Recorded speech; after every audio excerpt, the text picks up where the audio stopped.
Hello, Eric Watson. Hello, Andrew Whipple. There is a strange-looking wizard on the screen right now. He looks pretty crafty. I'd say it's pretty relevant with The Hobbit coming out this weekend and all. Ooh, very topical. Nice. I Yeah, don't. Does hey, Gandalf that have might like try. ducks in his beard? I don't know. True, yeah. I don't know what's going on. But what is this? Small World 2? I don't remember the first Small World. This is This is the only Small World. That's the Small World 2 is a bit of a misnomer, but so this is a board game. One of my favorite tabletop games. Tabletop being the appropriate term for super nerdy and cool board games. But Small World Huh. is one of our favorites amongst my circle of friends, and I've been waiting for a digital version forever since unfortunately a lot of us live very far apart, so being able to play online with our favorite board game is a very nice incentive. The original Small World is in reference to the iPad game, which has been out for years. The physical board game's been out for years as well. And for whatever reason, they just called the PC version Small World 2, but rest assured it is just the basic board game. Okay. A sequel that It isn't doesn't really a actually sequel, exist. I Correct. guess. Maybe it makes it more Right. exciting from a marketing standpoint. They're like, oh, Small World 2, well, it was good enough to get a sequel. Like, no, it's just Small World. All right, so tell me about Small World. Well, if you've only grown up playing Monopoly and Sorry in the game of life, then I'm sorry for you. You're not the only one. There are better games out there. Nah, Uh, but Small World, Tornado Rex. yeah, Come on. there you Play go. that? Hungry, Hungry Hippos. Classics. The closest thing to Small World is Risk, but in the sense that there's a geographical map on the board and you're taking over territories and conquering them. But unlike Risk, you're not just trying to eliminate other players or burn their various cities to the ground.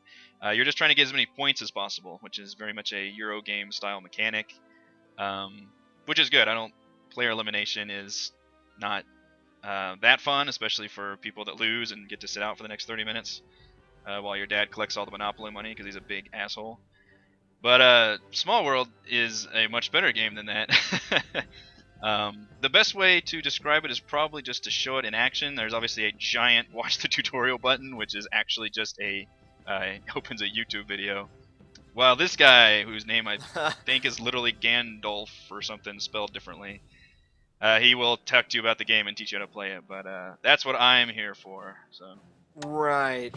Okay, so why So don't we it's play like this it's like game? a fantasy Risk, I guess, kind of. Let's see it. I'm curious. I like the whole idea of board games becoming, getting translated to the digital scene. Yeah, I think it can only help in the long run because I think nothing's going to take away from that, social aspect of sitting down with your friends and playing a game together. But the digital aspect, I mean, everybody's got the kind of devices, and especially like iPads and iPhones. That's a perfect landscape for digital board games. But it brings in a new audience and it just lets you play with people when you're not necessarily have that opportunity to play with them physically. So this one has a lot of options, and in fact, you can see the UI is actually just pretty much just left over from the iPad version, which I find a little annoying for a PC release. But you can see you can play it online with random people. You can play it with friends. LAN game. You can play. I believe PC likes to call this the hot seat, which is you just because it's a turn-based game, you can have multiple people just literally play on the same computer or device or whatever. I think it is pretty funny though, because there are like iPads just engraved in those I things up there know in the it's like at signposts. least like change the like button outlook. Like, come on, guys, we know this was an iPad game, but this is the PC version. You're charging Yeah, $14.99 for it. Let's update this a little bit. But for the agreed. purposes of here, we're going to be playing solo, which the bots are quite effective actually. And that's another cool thing about digital board games is normally you're always playing with people, so this is your chance to actually play against some AI and get a lot of games under your belt. Yeah, okay. All right, so let's play on our iPad. Let's So you jump on. How do you actually how do you connect with people? You could do it's like a quick play, so it'll just find you people. There's actually a ranking system that uses the ELO Well, ranking. I mean, like if I'm gonna play with you, like right now, like how would it work? Do we have to type in each other? Is it old school? Do we have to type in each other's IP addresses? No, damn you, Starbound. You actually have to create a Days of Wonder account through their website, and that you would have to add them as a friend, and I believe you just have to know their name and just search that. So unfortunately, it doesn't exactly integrate Steam into it automatically, although I think when you're creating your account, you can choose to import your Steam credentials and stuff in there. But because they actually have like Ticket to Ride, which I believe is also on Steam. That's under the Days of Wonder website as well. They did that game, so they have a bunch of games, and you can play stuff on their website as well. So it all ties into the same kind of account. Okay, all right. And they have built-in expansions, which I've seen threads, people bitching about Day One DLC because they don't understand the game. This is not Day One DLC. This is a physical board game that's been out for several years and has had expansions released for it in that time. So obviously it would be pretty dumb for them not to include the ability to buy the expansion, since they already exist in the physical world. And I think the pricing is about relative to the physical expansions in the physical board game. So, but they just add additional races and powers, which kind of add to the replayability of the game. And full disclosure, I'm a Kickstarter backer, so I got this neat little royal bonus expansion pack. Oh, that's pretty cool then. I actually did not know it was a Kickstarter game. It was actually, it went through Kickstarter earlier this year, in the spring, I believe, with the whole goal of, hey, we want to bring this game to PC and Android devices, and also create like an updated version of the iOS game, and we need some additional funding to do it. So if you like our game and all that, then help chip in. And they met their goal with flying colors. I believe they wanted like 150 and got maybe 300,000 or 400,000. Did they not make enough from iPad sales? So I'm glad you said that, because it's it's like, come on guys, at least with that much money, yeah, and all that, then you could at least change the buttons. Like I didn't like it. Technically, it gives me I guess what I'm looking for, but also I could have expected just a little bit more. Wait, so this isn't a beta? Like this is just the full version? This is the full game. Yes, this full game just released. Came out on Wednesday, so brand new. Right in the middle of the busy holiday season. So. All right, well, let's see it, Eric. Okay, we're gonna play. These menus are great. Yeah, these are great. We're gonna play a 4-player game. The map will actually change depending on the number of players you play with, and we're gonna do a random person is gonna start. So a lot of things might happen because I could be the last one to go. So we're gonna go ahead and let them start going, and we'll see. But we'll be looking at a board. And I get to go first. All right. So here we can choose. So unlike Risk, which has the same units for everybody, this one you get to choose your own kind of stereotypical fantasy race: ghouls, orcs, skeletons, humans. I love the art style too. Very kind of cartoonish and lighthearted, I suppose. And each race has its own ability, as well as its own number of tokens associated with it, which is in the lower right corner. And there are also special powers, which these are actually randomly shuffled along with the races, and then they're shuffled together to create a unique combination. So this game we have hill ghouls, spirit orcs, and so on and so forth. And that creates a huge amount of replayability because these power and race combos that's all great. Mm-hmm. Wow, so we have I don't even think that's real. Like swamp dwarves, obviously Swamp not real, dwarves. but just anything that you'd ever hear. You get merchant some pretty skeletons. You get some pretty funny ones, yeah. And some are designed to go together really. Like it would be awesome if we had commando orcs together. Would be a fantastic one. And some of them work really well together. Some of them are pretty terrible, and it's just kind of the luck of the draw. Okay, I mean, you could probably sit here and explain this for a half hour or so. I don't know what all the pluses or the minuses mean. So while you're playing, just as you go, if you could just explain it to me and to the people watching, that'd be great. So unfortunately, normally this giant scroll you see on the left side is filled with writing. Because it doesn't actually have a full screen mode, I'm playing this in a window. The text doesn't actually show up, but that's what this scroll real estate is. It actually explains in great detail what the power and race combos actually mean. Okay. So, yeah, I was wondering. It's just a big blank scroll. Yeah. So we're the first ones on the map. It's usually better to choose the top race because if you have to go lower, it actually costs you victory points the deeper you go. You can see I'm actually having to place coins on the map if I want to go deep. So typically you want to try to choose amongst the first couple of guys. So I'm just going to take the very top guy, which are the Hill Ghouls. We're going to pick those guys. The hills have eyes. We've got them here. Certainly do. So you add up the two numbers on the side of the race and the side of the power, and that determines how many units you get to conquer the map. So Hill gives me 4, Ghouls gives me 5. That means I get 9 Ghouls and with which to conquer the map. Each of these empty regions costs 2 tokens to take over, and then each additional physical thing on the board takes an additional 1 token. So if it's an empty region, it would take me 2 of my 9 tokens to claim. And then if it was, say, one of these with one of these shadowy looking guys, it's kind of a previous remnant of a civilization, it would take me 3 tokens. And there's no dice rolling, there's no real attacking like Risk does. It just, if you meet that threshold, then you can automatically take it. Oh, wow, okay. Now, how do you get more coins to take over more regions? You'll get your guys back after you conquer, and we'll see that next turn. So we're Hill Ghouls, which means we want to go after means we want to actually go after a certain type of region, which are the hills, which are all these. You can. Now, why? Why is that? Do we have a bonus? Yes, the hill, because we have the hill ability, it'll give us 1 bonus victory point for every hill region that we take over. So okay, so explain to me what victory points are exactly. So victory points is how you win the game in the end. You'll get 1 victory point for each region that you own, and then plus any other abilities that add to it, and you'll get victory points each round. And for a 4-player game, we're going to play 9 rounds total. And you'll see they'll add up very spiffily all on their own. So we could either go from the right side and take these 2 hills. I think we're going to come in here in the upper left.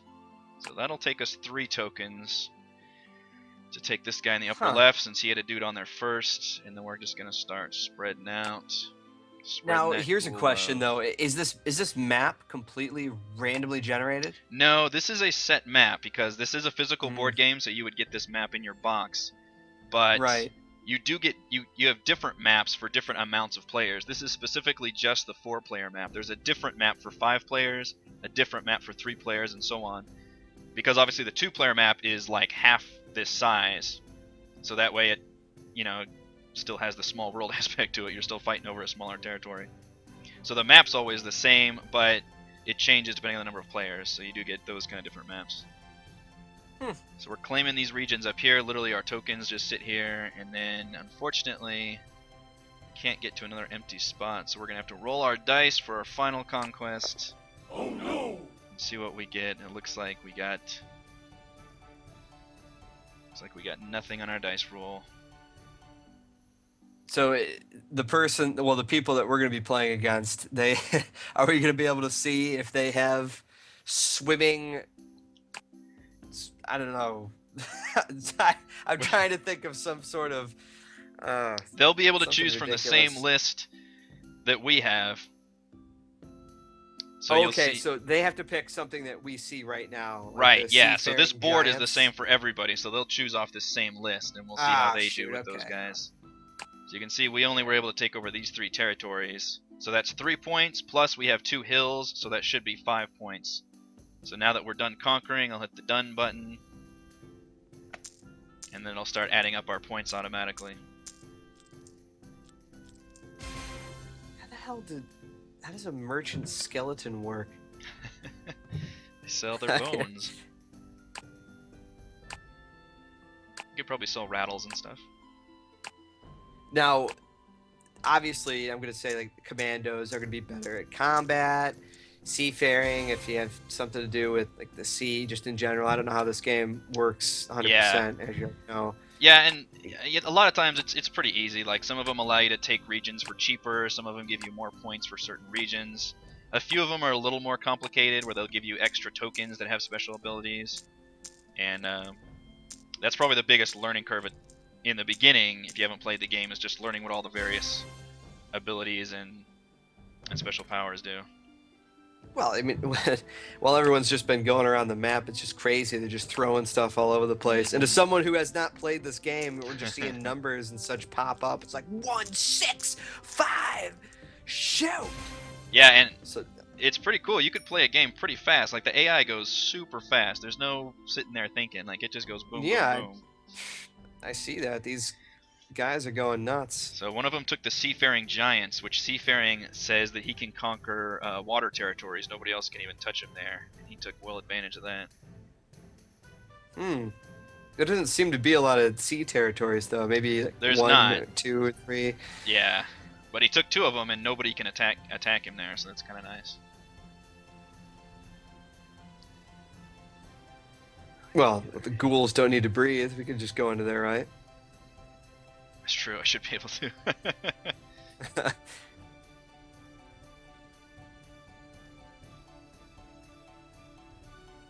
Yeah, these names are great. Oh, I didn't even notice that they changed over on the right side. So there's the heroic Tritons now. So yeah, as the people mounted pick them, trolls. yeah, more of them mounted trolls. What are they mounted on? I don't know.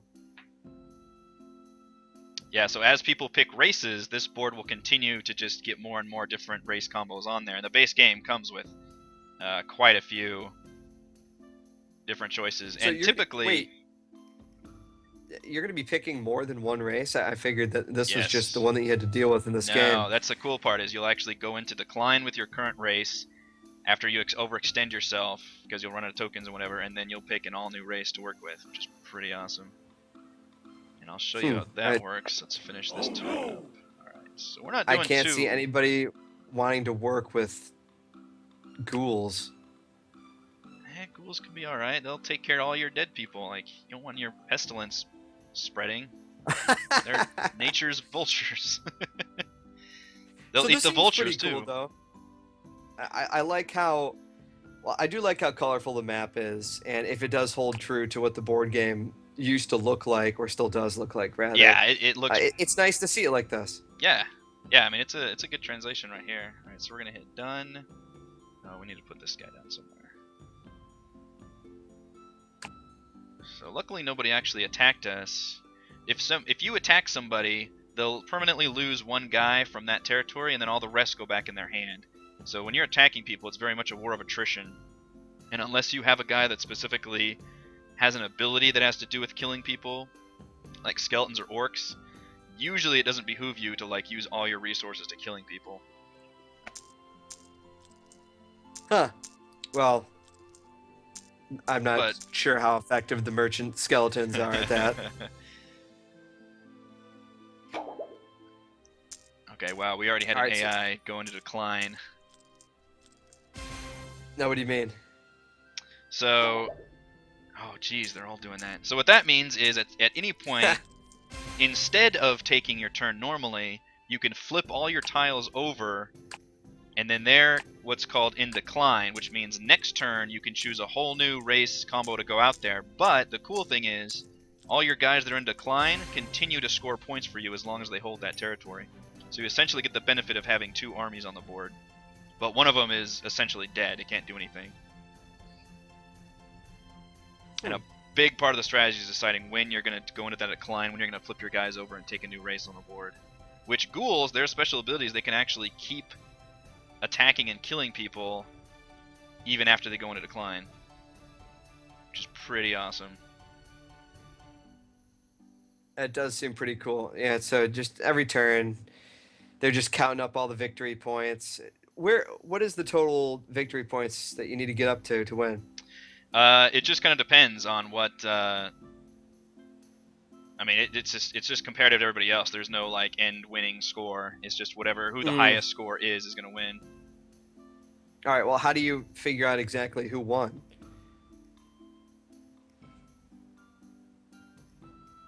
Well, if you notice, whenever it adds up points, it'll show us briefly how many points those guys get, and then it'll go away. So it actually has a hidden scoring mechanic. So we're not going to know who's going to win. You'll have an idea of how people are scoring, but you're actually not going to know who's going to win until the end of the game, which I kind of like that from a mechanic standpoint. Then you don't know like if somebody's really lagging behind or something. Well, I mean, you're paying attention to it. I mean, if you have yeah. to, there's just You could a always- piece of paper, you can just write it down. You can, yeah. You absolutely could, but part of the fun, especially with the physical game, is doing all the tabletop, like bickering and saying, hey, this guy just scored 12 points twice in a row, we need to gang up on him. Oh.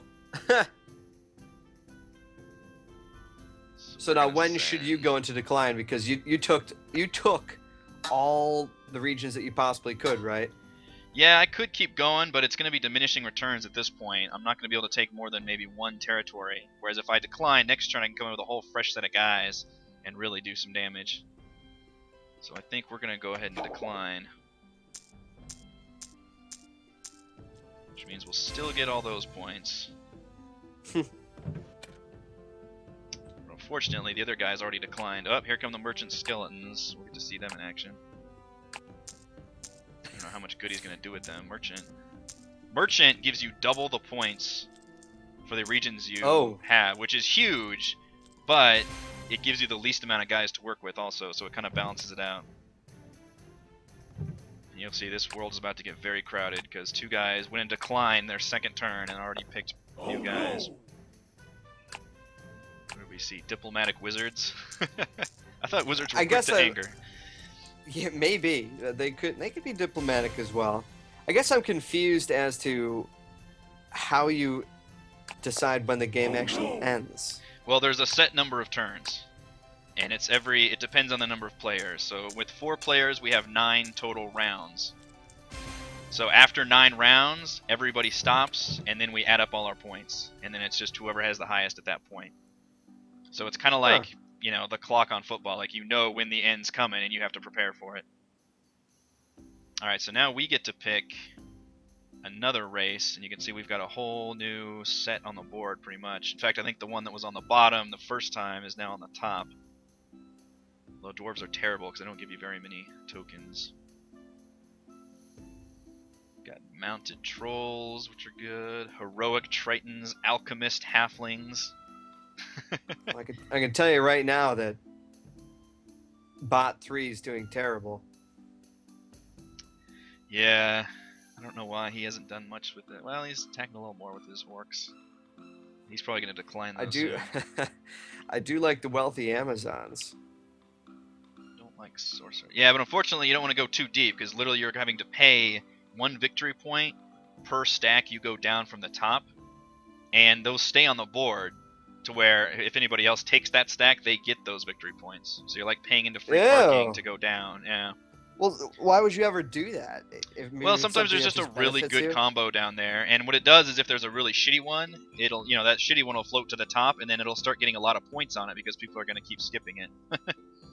Like those merchant skeletons, I think, had 2 or 3 points sitting on them, so whenever they picked them up, they might not be the best, but they're getting some bonus points just for grabbing them right there. Let's see, heroic. What does heroic do? Immune to enemy conquests. That's not bad. Or Mounty Trolls. Mounty Trolls are pretty good too. -1 for hills and farm. Let's go with the Trolls. We're gonna go too deep. Now, why are you gonna do that? Where to play ghouls? Why pay to get those guys? Just kind of looking at the board. If I was going Tritons, I'd probably go in the upper left corner, but I kind of already went there with my ghouls. You don't want to really kill your own race, just because they're still getting me points. And especially ghouls can keep conquering up there. With the mounted trolls, I'm thinking I can go in from the lower right side of the map, because I can take hills and farms for 1 less token than usual. So I can try to sweep in that little area down there. And then trolls give you more defensive bonuses, which are always good to deter people with. What can we do with our ghouls? We can go. So now that you want to decline with those ghouls, though, you can't take any more property, right? Except that they're ghouls, and ghouls' special ability is that they can actually keep attacking while they're declined, while they're dead. So actually, the ghouls break that important rule of the game. So I can actually continue conquering with them even while Right. they're technically You haven't declined. actually attacked anybody yet, though. Yeah, I've just been spreading out up here. I think I just now killed one of the declined giants. And people have been leaving me alone too, which has been pretty nice. We're gonna move that guy over there. Okay, so now we can do. It seems like a bit of a Cold War here. Like everyone's just glaring at each other. Could be, This yeah. is my land. All right, Mountie trolls. Let's go in from now. We're gonna start attacking the lower right side. So we can take these for cheap. Although that's a lot of wizards down there. They took over the mountains. The mounted trolls. It's like the welfare version of the Riders of Rohan. That's right. Who do you think's doing better, red or yellow? Right now. Red still. Well, at least from the amount of victory points that were popping up. It's gonna take a lot of dudes to kill those wizards. Now, how do you figure out what's better to attack something else? Like each one has a number, like 4 or 5.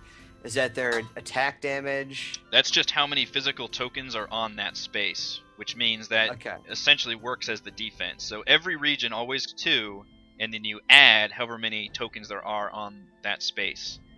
So for 4 wizards on that one corner, that's going to take 6 tokens to take over for a normal dude.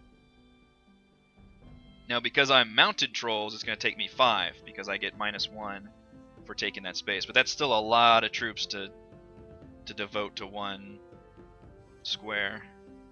So I think I'm going to go there. And we'll attack this guy. So we'll kind of put a nice little mounted troll haven over here. I don't think anybody's going to fuck with me here either.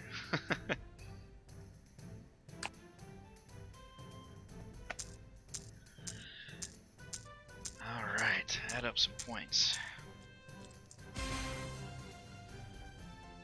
10. That was our first decent turn, which is not a good sign.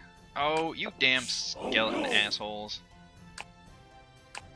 Don't attack. They wanted to help. Man, don't attack the ghouls. We're undead brothers. Come on. They needed to sell some stuff, dude. You wouldn't buy anything from them. I guess not. Yeah, they had to sell the skin off their bones. Oh no. Worst merchants ever. Alright, so I think I'm starting to understand this a little bit more. Yeah, you basically just want to conquer as much as you can and take advantage of your powers and your abilities and just try to score as many points every turn. And then try to figure out when you're going to decline, when you're going to bring new races to the board. Ooh, he only got 4 there. Yeah, Yellow's been doing terrible. Now the interesting thing is you can only have 1 race in decline at a time. So if I were to decline all my trolls, I would actually lose all those ghouls. They would just go off the board.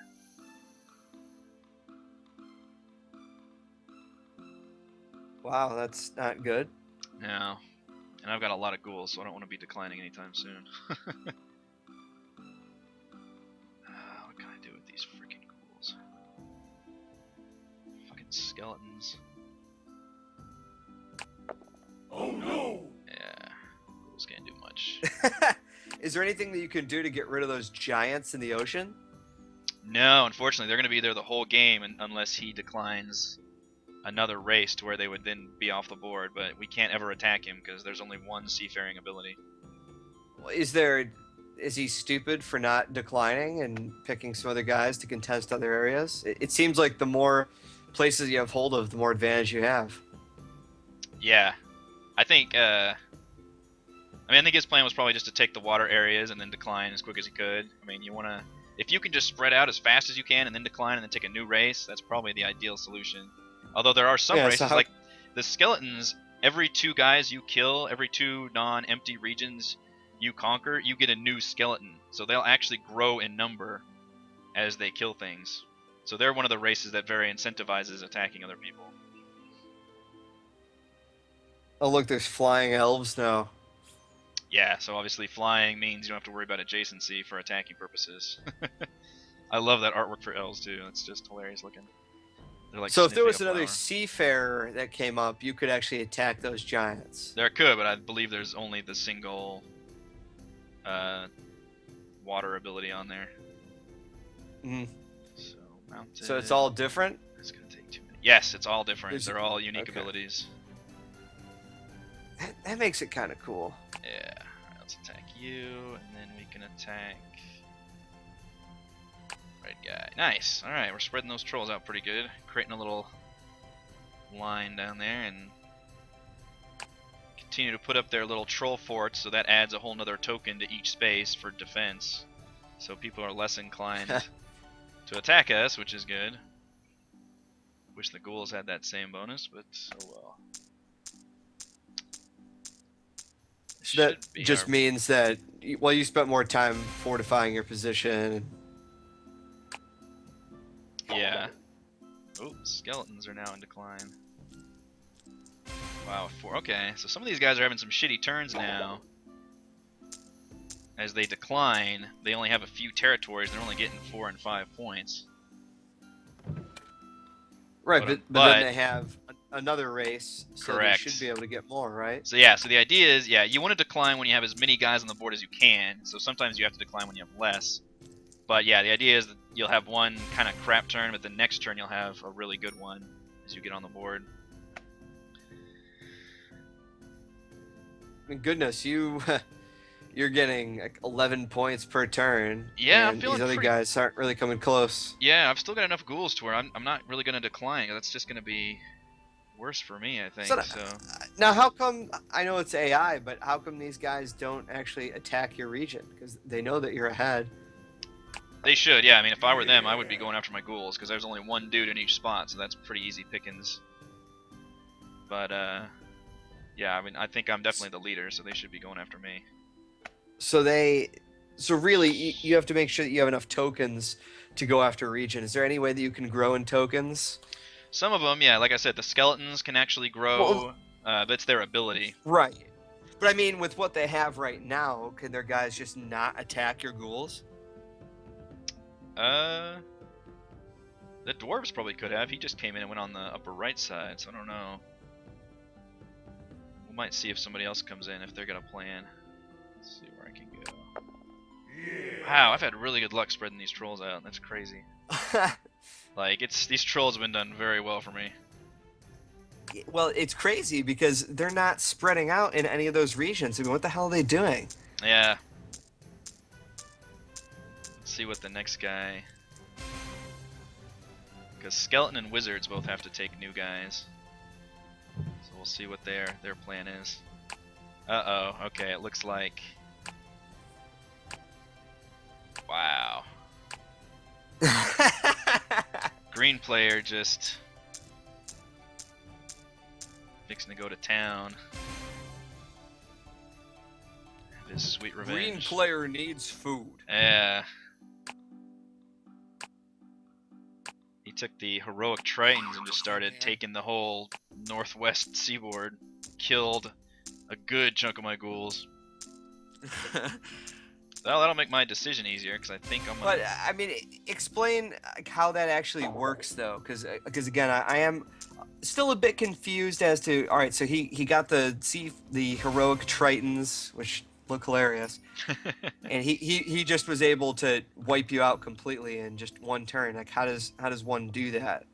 You Yeah, can so I- move. You said two per Two per region. 2 per the number. Yeah, well, it's Okay. 2 per region as a base, and then for each physical tile or race or whatever you want to call it on the board, it's 1 additional 1 per tile.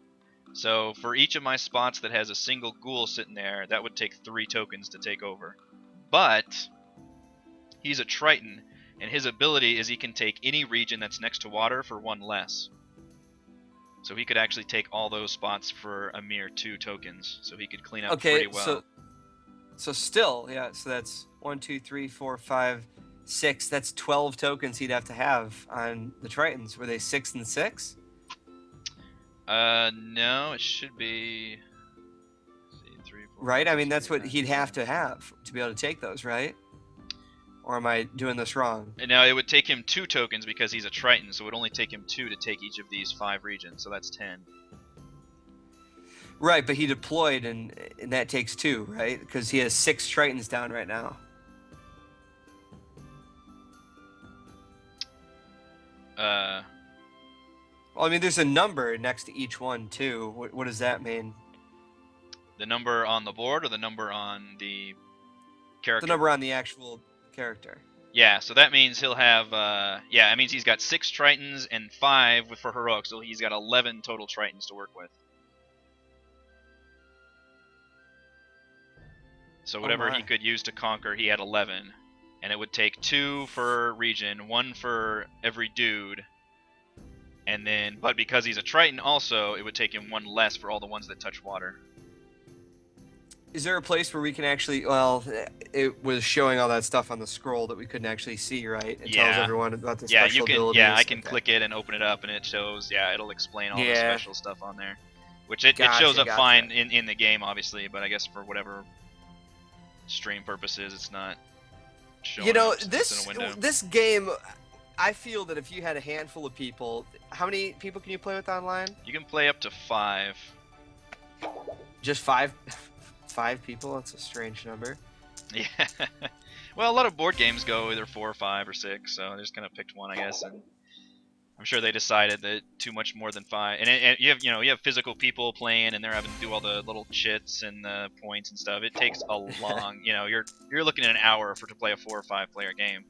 But obviously playing against bot, playing online like this, where it takes care of all the number crunching and all the shit for you, it goes super quick.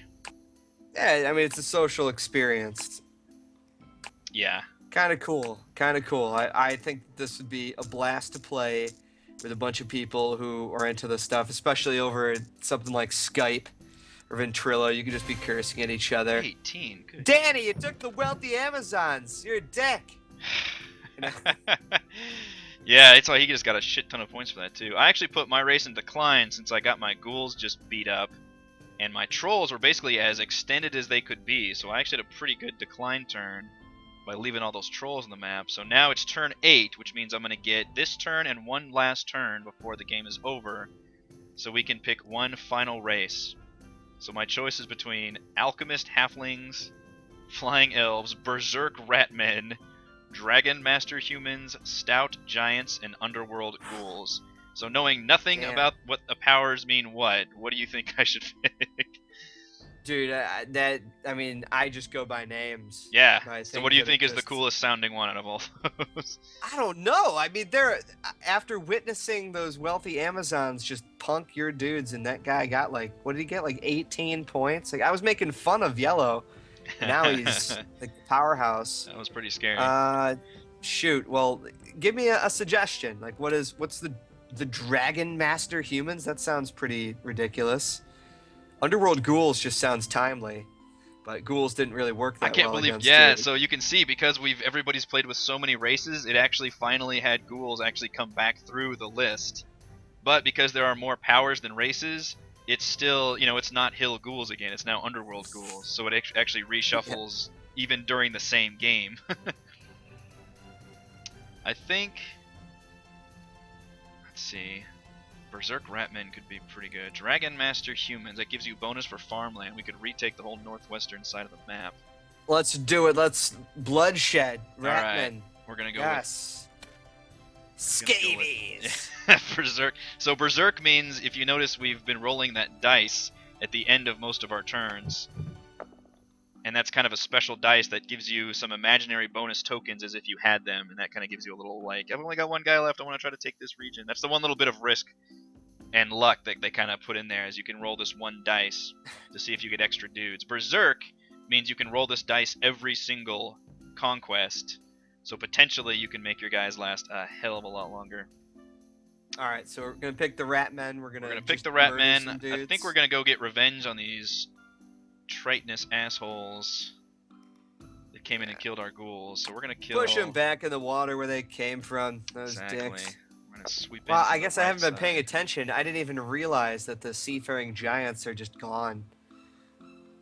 Yeah. So because that guy took another race, let's see who even had them. Was that green? I think it's because he declined. You can only have one race in decline, so whenever he declined a new race, those giants finally disappeared. What happens if the entire region is taken up? You can't deploy a new race? Oh yeah, you just conquer them. I mean, You can just place it right on them. Yeah, okay. yeah, you just kill shit as you need to, and it is, you know, it's a small world. Like, it's too small for all these. Oh, shoot! It's way too small to have this many people with 2 races each on the boards. The idea is you are gonna have to end up killing each other. Yeah. I'm liking you killing the dwarves Yeah, and we the are. tritons. You see all these dice rolls we're getting. It's been going pretty fantastically. We are absolutely destroying the Tritons right now. We are pushing them back from whence they came. Yeah. They don't belong in the land. In fact, you know what? We're just gonna cleanse the world of Tritons, just straight up, like burning all their history books. There's just nothing left. They will know no stories of the Tritons. They're just gone. We just destroyed. Maybe you should have deployed in the bottom though and killed the stupid Amazon princesses. See, yeah, exactly. Knowing I was gotten those kind of dice rolls, I could have destroyed them, and they're more. In fact, they're pretty much set up to start destroying my trolls. So. Wait, so all right, so for the dice rolls, like how does it work again? Like what do you have to get to continue to roll? So essentially those are adding to the number of tokens I have for that one conquest. Those little icons that appear on the dice, they'll either have 1, 2, 3, or 0, and that gives me a temporary bonus to the number of dudes I've got. And normally you can only roll that dice for your very last conquest, kind of a little added bonus. But because they're Berserk, it just gives you an extra. Yeah, but because they're Berserk Ratmen, their special abilities, they actually get to roll that dice every single time. And you can see, there's a couple times where I got some pretty good dice rolls on there. In fact, I was able to almost extend them as much as I could. I'm going to get a really good turn right here. Well, you could extend up to what, 8? Because they've got, I think that's what it was, 8. Yeah, I mean, bare minimum, you'd have to put 1 guy per land. So you could go pretty good. What did he take? He took. Or you can actually extend up to 12. Is that technically? Is that what it is? Yeah, but it takes 2 to conquer just an empty region, so it's gonna take a while before you can start doing it. And you'll notice, it kind of happens fast, but whenever it's the person's turn again, it'll automatically pick up all your tokens for you, but leave 1 in each region, because that's normally what you're gonna want to do. And then all those extra guys you'll have is to continue your conquest. Man, so right now, tell me if I'm doing this right, it'd be amazing if you put your Ratman in decline and you're able to pick up, it's too late now, but a merchant, like the merchant skeletons, then you'd basically just win, right? I You'd be getting could, double the score. but the problem is I would lose all those trolls if I put my rats in decline, because you can only have 1 race in decline, and I still have a shit ton of trolls on the board. So I'd be losing like half my points if I actually declined. So I think I'm going to go ahead and for this last turn just continue. Even though I'm not going to be able to really do anything this turn because I did so much last turn, I've just got so many trolls on the board still, it kind of behooves me just to keep going like I'm going, I guess. Well, I mean, the stupid Dragon Master humans murdered your dudes. They did, so, I saw that, yeah. So how does that work, though? Can you just conquer again with the Berserker dudes? Or... So it's a war of attrition, because whenever they conquer a region, I permanently lose 1 guy, and then I get if there were more on that, I'd get them back. But if people start conquering your regions, you do slowly lose guys. So. Oh shoot! This whole time, I guess I didn't get that the number that's actually next to him. So yeah, like if there's 3 of your Ratmen, then you can actually move still. That's what the dice roll. Okay, all right. I'm getting it now. I got it. So this is our final turn. We really couldn't do jack shit. We didn't have enough rats, but I also didn't want to decline because we had a ton of trolls left on the board. So just kind of kept it like is. We're going to have to let all these humans and bastards have their way with us. But the rats did good. I think we had a really good finish to this game. Yes. Got a really strong final. I kind of wanted to see the pillaging wizards. So you can see all the expansions add additional races and powers to the game, so that just adds that much more replayability. What, like $10? Each one is a couple bucks, and each one comes with a couple races and a couple powers, and they just get shuffled into the game, and you can play with them as you want. And a cool thing about the digital version, is only one person that's playing the game, I believe the host, needs to own an expansion, and then everybody can play with it. Oh man, that's kind of like Conclave. If you had a chance to play that, that's pretty cool. As long as one person owns the campaign, Yeah. whoever he's journeying with can just go through. That's Kind of makes sense from awesome. from a board game standpoint too. It's like you're going over to that person's house, and they've got the expansion, so you're playing. Yeah.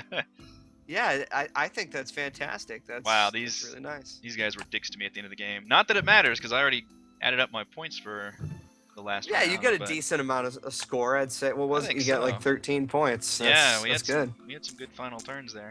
And usually you'll average, I think we used 3 races that game. And usually that's about average. You'll go through maybe 2 to 4 each game.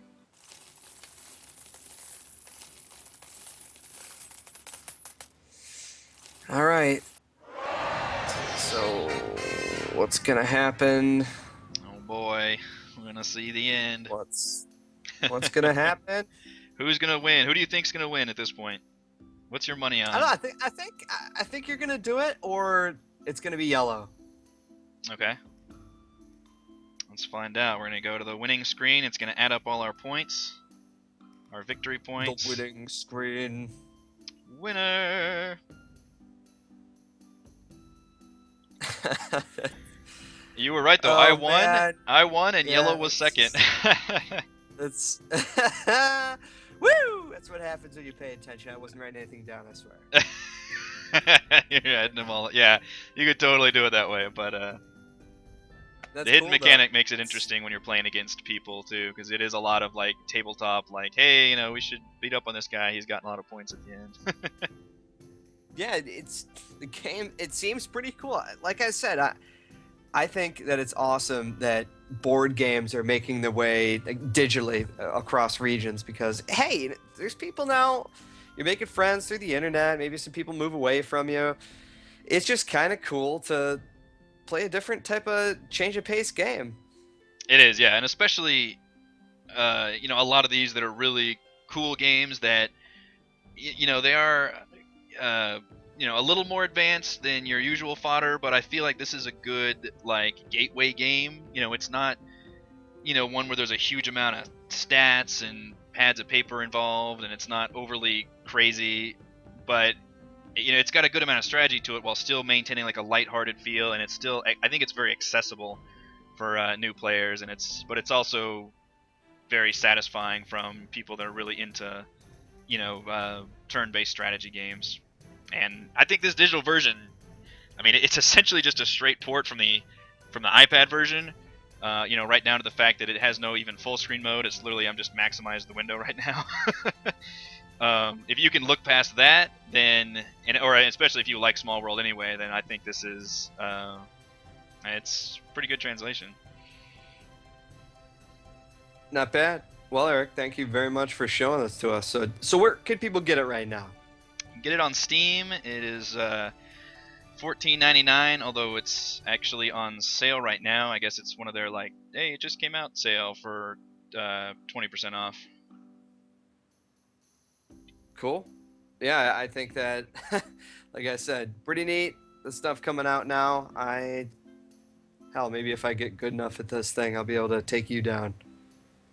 There you go. You could try. I'm gonna be pretty evil with if I get some bivouacking skeletons, man, you gotta look out. That shit is just evil. Beautiful. All right. Well, the Wanderlust pygmies say thank you for showing Small World 2 off. There Thank are you, pygmies Eric. in one of the expansions, actually. Good call. All right. Yeah.